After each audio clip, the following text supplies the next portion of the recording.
Hello and a very good morning. You're watching the Breakfast News on Rajya Sabha television with me, Frank Pereira. Here are this morning's headlines.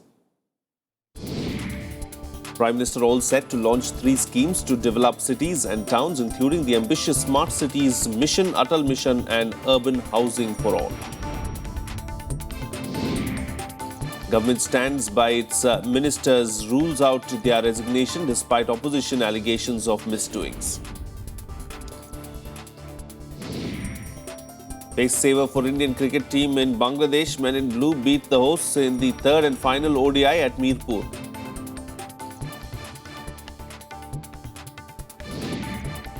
Death toll from the heat wave in Pakistan crosses 1,200. State of emergency in force in hospitals as they deal with huge influx of patients.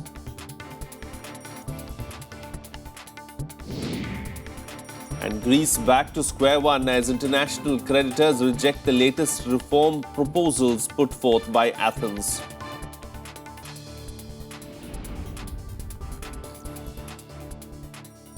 First up in the bulletin this morning, the government has rejected the opposition demand for resignation of its union ministers over various controversies, saying NDA ministers do not do what the UPA ministers used to do. This after the Congress demanded the resignations of External Affairs Minister Sushma Swaraj, Rajasthan Chief Minister Vasundhara Raje and HRD Minister Smriti Irani. The government has also promised a fair probe into the controversy surrounding Lalit Modi. Here's more.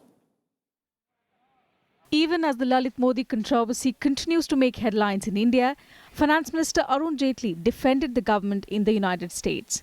In an interview to PTI, he said the government had done nothing wrong, while assuring that absolute standards of probity will be maintained in the probe into the charges. Lalit Modi के साथ किसके संबंध थे? ललित मोदी के साथ किसके photo है? ललित मोदी किसके साथ बैठा है? देखिए उससे भी बहुत बड़े इशू देश में है. The opposition, however, continued its attack on the BJP on a day when the media reports featured emails released by Lalit Modi. The emails reportedly show his dealings with various political leaders. Congress also released a document signed by BJP leader Vasundhara Raje backing the immigration appeal of Lalit Modi. That a former chief minister can tell the UK government, please allow a ED absconder, please allow a lawbreaker to stay in your country. This is absolutely indefensible. Lalit Modi is the personification of black money, strongly indicates about nepotism. And it is important that the government, without wasting any time, should go for a quick investigation, time-bound investigation.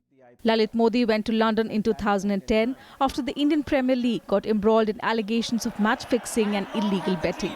Dushyant Singh, Vasundhara Raje's son, has also been under attack over reports that his company received 11.63 crore rupees in investments from Modi in 2008. Lalit Modi Bharatiya Janata party और NDA सरकार के बहुत करीबी हैं और इसीलिए उनके बचाव में सब उतरे हैं और हम तो ये कहते हैं कि यहाँ आए, हिंदुस्तान में आए और ईडी के सामने अपना बयान दें और जो भी आरोप लगे उसकी खुली जांच हो, जांच होने के बाद जो दोषी पाए जाए उनके खिलाफ कार्रवाई की जाए. Congress has accused Jaitley of doing a clear-cut cover-up on the entire issue and of influencing the Enforcement Directorate probe in Dushyant Singh and Modi's case. The party has also demanded the resignations of Rajasthan Chief Minister Vasundhara Raje and External Affairs Minister Sushma Swaraj for allegedly helping former IPL Commissioner Lalit Modi procure travel documents in the United Kingdom. Bureau Report, Rajya Sabha TV. Meanwhile, in more trouble for the BJP, a Delhi court has taken cognizance of a complaint filed against HRD Minister Smriti Irani for allegedly misrepresenting facts about her educational qualifications in poll affidavits. The court said that the complaint is maintainable, which means it will now examine its validity when the hearing begins on August 28th. Here's a report. A Delhi court has admitted a complaint against HRD Minister Smriti Irani for misrepresenting her qualifications in poll affidavits. The complaint says that she made contradictory claims about her education in documents filed with the Election Commission. Questions have been raised over different details furnished about her bachelor's degree. उनको court examine करेगी, उनसे कुछ सवाल पूछेगी और based on the conclusion which court arrives on next date उस पर फिर कोर्ट अक्यूज्ड को समन्स करेगी. इलेक्शन के एफिडेविट के बारे में केस डाला है उसमें कोर्ट ने कहा है कि अगर आपको लगता है कि कुछ गलत है तो आप एविडेंस लीड करिए, और एविडेंस के लिए कोर्ट ने 28 अगस्त की डेट दी है, जिसमें कंप्लेनेंट अपना प्रूफ लेके आएगा कि उसमें उसको क्या लगा कि उसमें गलत है। The case has triggered political debate whether the minister should step down to allow a thorough probe. Opposition parties, especially Aam Aadmi Party, were quick to refer to Delhi's former law minister Jitendra Tomar's case and demand action by the government. ये तो Delhi police पे पूरा भरोसा, साथ ही देश के प्रधानमंत्री नरेंद्र मोदी पर भी पूरा भरोसा है कि जिस प्रॉम्प्टनेस के साथ हमारे कानून मंत्री जितेंद्र तोमर को गिरफ्तार किया गया था, उनके खिलाफ FIR दर्ज की गई थी, उसी तरीके से दिल्ली पुलिस जो है वो स्मृति ईरानी के खिलाफ FIR दर्ज करेगी और उसी तरीके से उनको गिरफ्तार किया जाएगा। Smriti Irani has misled the entire country and the election commission by giving different affidavits as far as the education qualifications are concerned. She should immediately step down from her position and a criminal FIR should be launched against her. नए इसमें मंत्रियों के त्यागपत्र नहीं होते हैं भैया, वो यूपीए गवर्नमेंट नहीं है, एनडीए गवर्नमेंट है। The petition seeks Irani to be prosecuted for an offence under Section 25 of the People's Representation Act. If convicted for the offence by the court, Irani can be sentenced to up to 6 months of imprisonment. With Ravindra Shoran, Vishal Daya, Rajya Sabha TV, Delhi. I'll hear all the news and updates lined up for the day today in our segment The Day Ahead. Prime Minister Narendra Modi will launch 3 ambitious schemes aimed at developing cities and towns. The 3 projects, Smart Cities Mission, Atal Mission for Rejuvenation and Urban Transformation and Housing for All missions will entail an investment of over 3 lakh crore rupees over the next 5 years. The Prime Minister will release implementation guidelines for these 3 projects. The projects had been cleared by the Cabinet in April 2015. External Affairs Minister Sushma Swaraj is likely to announce a major financial package for the reconstruction of quake-hit Nepal at the International Donors Conference in Kathmandu. The International Conference on Nepal's reconstruction has been organized by the Nepalese government. It will raise funds for carrying out rebuilding of areas devastated by the massive earthquake. Delhi Finance Minister Manish Sisodia will table the budget in Delhi Assembly today. The Economic Survey of Delhi 2014-15 was tabled yesterday. 3 bills, including the Delhi Urban Shelter Improvement Amendment Bill, were also passed on Wednesday. Delhi Chief Minister Arun Kejriwal and Deputy Chief Minister Manish Sisodia will jointly address a press conference at Vidhan Sabha Secretariat after today's session.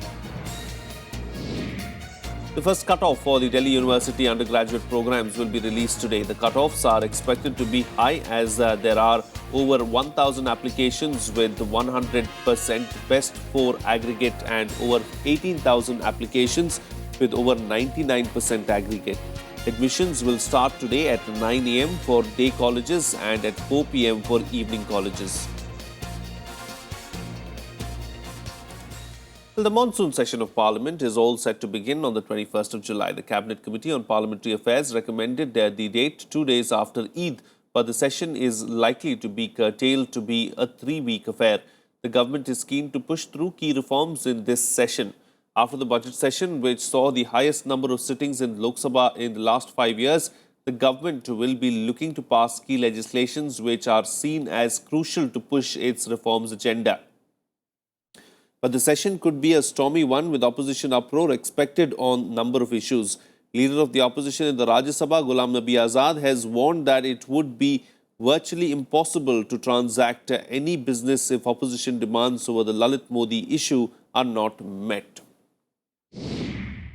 CCPA का जो भी फैसला है उसकी जानकारी जो है speaker महोदय को दी जा चुकी है और साथ ही साथ वह राष्ट्रपति महोदय के पास जाएगा। जल्दी ही आज मैं समझता हूं कि आप सबको उसकी जानकारी प्राप्त हो जाएगी।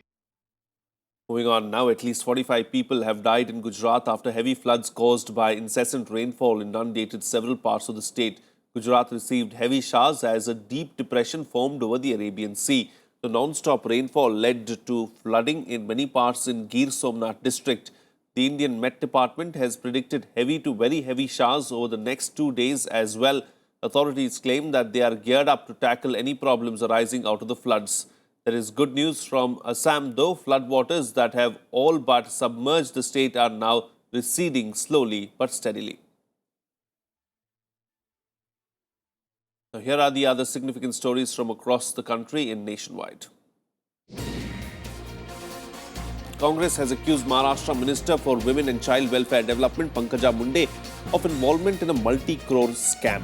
Munde is accused of clearing purchases worth 206 crore rupees on a single day instead of inviting tenders. The opposition says it has documents that prove she violated rules earlier this year for a transparent online bidding process and sanctioned inflated deals for items. The minister, however, has denied any wrongdoing in an email statement. Niti Ayog's Chief Minister's subgroup on Swachh Bharat mission met in Bengaluru yesterday. Waste management was discussed in detail at the meet. The group is likely to submit its report to the central government by August 15th. The subgroup was constituted in March to examine financial requirements for comprehensive implementation of the Swachh Bharat mission. Thousands of people flocked to Mother House in Kolkata to pay their last respects to Sister Nirmala, who passed away on Tuesday after a prolonged illness. West Bengal Chief Minister Mamata Banerjee, who described Sister Nirmala's death as an irreparable loss, was also present at the funeral. Sister Nirmala was 81. She had been suffering from heart-related problems for the past few months. Well, it's time for a short break now, but still to come. Indian team's Bangladesh debacle raises several questions. We will try and find out answers to some of those on the other side. Stay tuned. We'll be right back.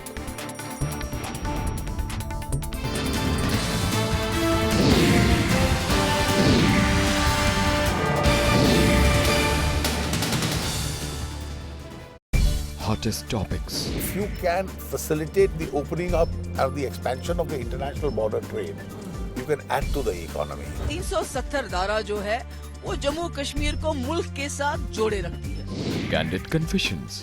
The Congress has not been able to communicate. We have to revive our links with the masses. World-class healthcare is available to only a handful of people in this country. Courting controversies. A lot of leaders today think that they rule by divine right.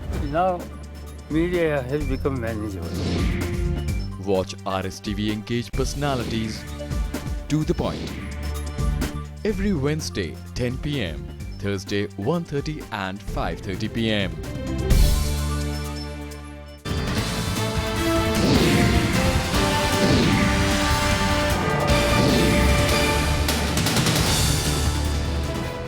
Welcome back. You're watching Rajya Sabha television. Well, India managed to avoid a 3-0 series whitewash at the hands of Bangladesh with a consolation 77-run win in the third and final ODI in Bangladesh. The hosts had already won the series by winning the first two matches. The series loss has raised questions about Mahendra Singh Dhoni's captaincy and the need for a full-time coach. Yes, Mo.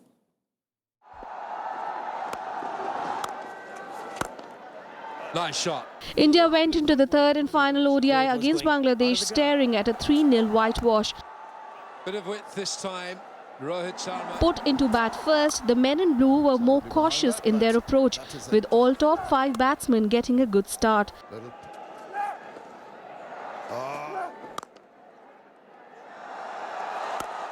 Fantastic use of the feed from Virat Kohli on this occasion.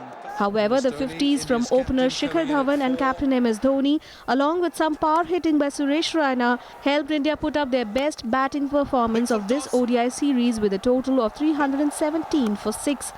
He's gone aerial. But welcome 4 runs for India. Bangladesh made an encouraging start but lost too many wickets in the first 30 overs to stay in contention. Charges after him, goes over the top, but there's a chance of a catch here. Yes, has gone. It was once again Suresh Raina who came to the rescue of the Indian team. With a career best figure of 3 for 45, he bundled out the hosts at 240 to give India their first and only win in the 3-match series. Stuart Binney and Dhaval Kulkarni finished with 2 wickets each. Suresh Raina was awarded the man of the match for his all-round performance. The 77-run loss meant Bangladesh's winning streak at home stopped at 10 matches. Bureau Report, Rajya Sabha TV. Joining me for a chat this morning to talk about India's 3-match ODI series in Bangladesh is the sports editor of the DNA, Shekhar Luthra. Shekhar, good morning. Thanks for joining me on the program. You know, a consolation win for India, much needed consolation win at the end of it, but nonetheless a very embarrassing tour of Bangladesh thus far. Very embarrassing. And look at what Dhoni said after the match, that probably, they are making mistake by investing or, investing too much into the fast bowlers, which is quite surprising. For last 3 years, Dhoni and his, all these selectors, who are the think tank of Indian cricket, they have been investing not only in the fast bowlers, but yes, we are encouraging with providing them wickets. And now suddenly at the end of his career, he's actually raising, fingers about whether we did right or wrong. Mr. Dhoni, this is not going to work. Definitely, this is the time for to go, and probably, probably in my opinion, I think we have seen the last of Dhoni as a captain. As a player, whether he can still survive, I have serious doubts about that also, because his own performances, forget about this 70s what he has scored in the inconsequential match, but overall his performances over last 8 months has raised serious doubts about his own continuance. Indeed, and as far as the future is concerned, Team India does not have a full-time coach as well now. That is a problem. The BCCI has still not taken the decision on who the next coach is going to be. But BCCI is quite happy with this makeshift arrangement. Every time they are in kind of crisis, they come up to Ravi Shastri or Sunil Gavaskar as if only 2 or 3 players have made contribution to this Indian cricket.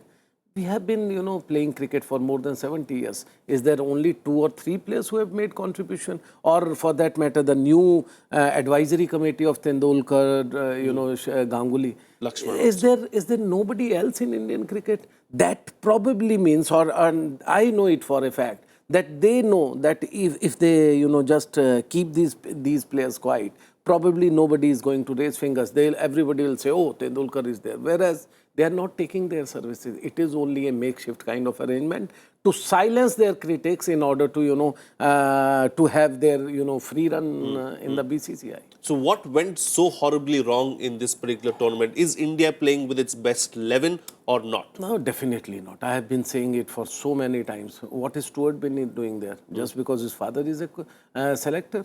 And for that matter, there's so much of, even Suresh Raina, he was man of the match. But look at his performances. In this subcontinent, he could score, he could bowl, but otherwise he can't even see the delivery. So there are so many players who have been playing in quota under Dhoni's captaincy. That is why I'm raising questions, why he's not been replaced till now. And this is the time for him to go. And probably there will be new think tank also has to be in place, because these selectors, they have failed in their duties. They know how to play their own sons, wards, or their own quota players. But otherwise, I think we have failed as a team, and that too against Bangladesh. Look at this team.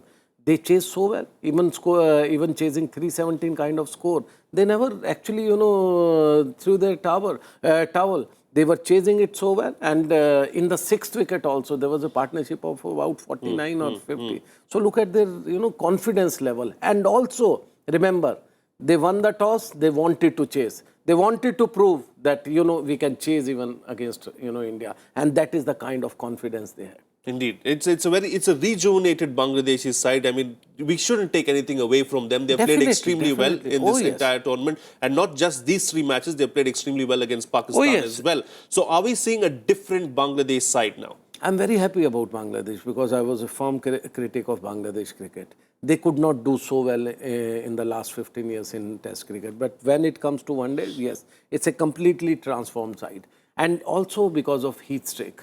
He was a great bowler for Zimbabwe. He knew how to play, from a Menos team and, to play against Australia or India.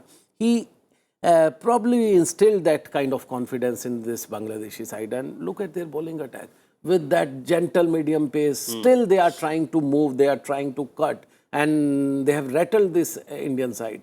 And even Shikhar Dhawan has scored. He scored in entire series, but with a very, very patchy innings. Indeed. And probably, everybody else, everyone struggled against this side. So I'm very happy for Bangladesh. Happy for Bangladesh cricket, but the problem really is with Indian cricket. Let's hope and see what happens Dhoni with should Team go, India. simple.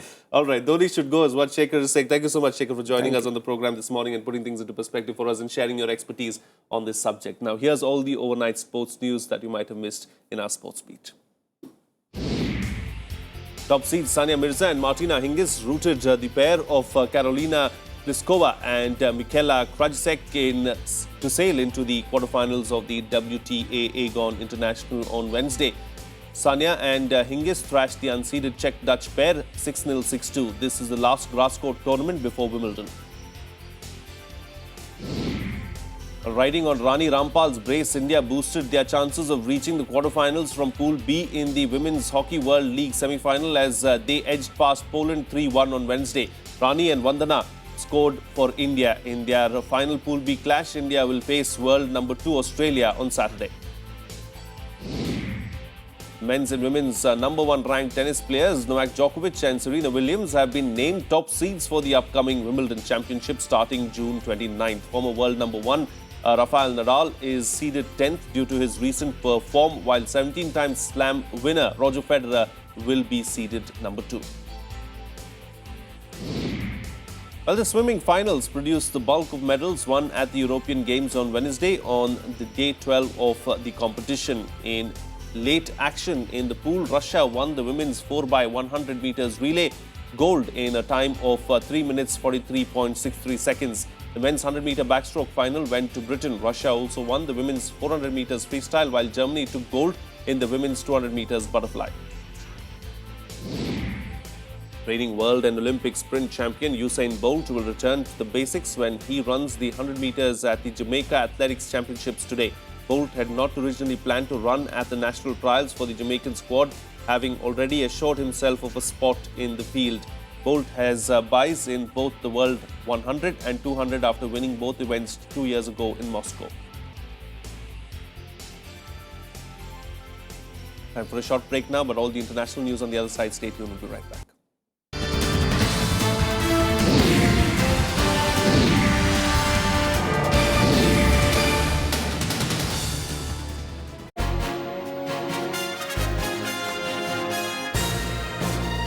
Hello and a very warm welcome to a brand new edition of World Panorama with me, Frank Pereira. Barack Obama has been elected on the basis that I will no longer take America into wars, and in fact quite the opposite, I will pull America out of wars. According to the Indian government, fishermen were not at fault. The US intervention in Iraq set the stage for exacerbation of these conflicts, and then the intervention in Syria.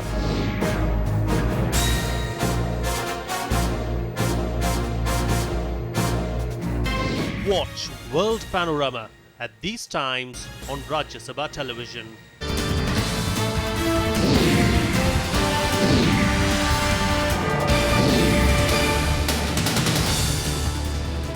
Welcome back. You're watching Rajya Sabha television. Well, the death toll in the heat wave in Pakistan's Sindh province has crossed 1,200. The current heat wave is the worst to hit the country in decades. At least 1,000 people have died in Karachi alone. In a bid to keep people indoors, the Sindh government declared a public holiday yesterday. All major hospitals in Karachi are struggling to cope with the huge influx of patients. A state of emergency is in force in all hospitals in the region. Temperature in Karachi has stayed in the range of 44 to 45 degrees Celsius since last Friday, the first day of Ramzan. And there is hardly any respite in sight as the weather outlook remains hot and humid. Pakistan Army and paramilitary rangers are helping in treating patients, setting up special centers and supplying medicines to government-run hospitals. Meanwhile, Greece's debt talks appeared to stumble as international creditors seem to reject the latest round of reform proposals by Athens. Ahead of the deadline, Greek Prime Minister Alexis Tsipras held intense talks with the creditors in an effort to find a solution. But the late-night talks ended without an agreement. Here's more. Greece is back to square one. Debt crisis talks stumbled on Wednesday as Eurozone leaders accused Athens of refusing to compromise, and creditors presented counter-proposals on various sensitive issues before the meeting. Greek Prime Minister Alexis Tsipras negotiated with the international creditors to try and thrash out a cash form reform deal, but they appear to be saying think again. Unfortunately, we've not reached an agreement yet, but we are determined to continue work. This work will go on. So we've now adjourned the meeting and we will reconvene at 1 o'clock tomorrow in order to take stock of the situation. We have not seen a concrete proposal yet, and we have to deal with it very carefully based on our parliamentary mandates.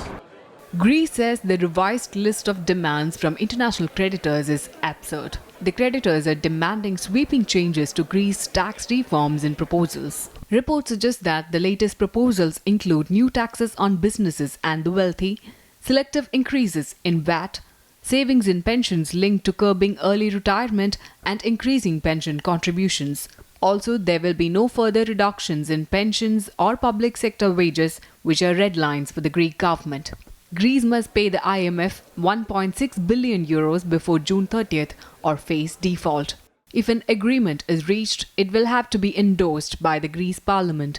The more concessions Tsipras makes, the more resistance he will face. It's a tightrope walk for Tsipras as he attempts to pull out Greece from the brink of a default. Bureau Report, Rajya Sabha TV. Some more international news now. The US has assured France that it is no longer spying on the latter's communications. President Obama spoke to the French President François Hollande, reassuring him following reports that the US National Security Agency spied on successive French presidents. The French, meanwhile, have called the spying unacceptable. The US went into firefighting mode on Wednesday following WikiLeaks' claims that it spied on France. The French said the spying was unacceptable. The presidents of both countries spoke over the phone to clear any misunderstandings, as the US President Barack Obama said his country would not target Hollande's communications. This is an old WikiLeaks document. I don't even know what the date is specifically that it starts at or refers to. I'm just telling you point blank, we are not and will not target the conversations of any friendly president, anybody that I know of, and certainly not President Hollande or the French ministry. That is not happening. Soon after the WikiLeaks claims became public, there was much consternation on the French side. The French president called 2 emergency meetings, one with France's top security officials and another with leading legislators. US Ambassador to France Jane Hartley was also summoned by the French Foreign Ministry to give explanations. French intelligence officials are now due to travel to Washington for more talks. J'indique que le coordinateur du renseignement va retourner aux États-Unis d'ici quelques jours. C'est pour que les choses qui avaient été mises sur le papier avec des engagements qui avaient été pris soient à la fois vérifiées, respectées et appliquées. C'est ça la ligne que nous allons suivre. WikiLeaks had reported that the US NSA intercepted communications from President François Hollande and former leaders Nicolas Sarkozy and Jacques Chirac between 2006 and 2012. The NSA has previously been accused of spying on German Chancellor Angela Merkel and on Brazilian and Mexican leaders. Bureau Report, Rajya Sabha TV. Well, here's a quick wrap of the other international stories this Thursday morning. Boston Marathon bomber Zokhar Tsarnaev has apologized for the deadly 2013 attack at a hearing, even as a US judge formally sentenced him to death for killing 4 people and injuring 264 in the bombing and its aftermath. It was the first time that Tsarnaev had addressed the court during his trial. The apology received mixed reactions from survivors. US lawmakers approved legislation key to securing a hallmark Pacific trade deal by a comfortable margin, advancing President Barack Obama's efforts to strengthen US economic ties with Asia after a 6-week congressional battle, including 2 brushes with failure. The Senate voted 60 to 38 to grant Obama the power to negotiate trade deals. Gunmen shot and killed 2 people in the Ontario cafe on Wednesday, injuring 2 others. Police said that reporters that the shooter has been described as a male with darker skin driving a dark-colored compact vehicle. Police have not released any information on the victims yet. Well, that's it on this edition of the Bulletin, but we leave you with rare and magical moments of northern lights that dazzled in the skies of Minnesota yesterday. See you again tomorrow. Bye-bye.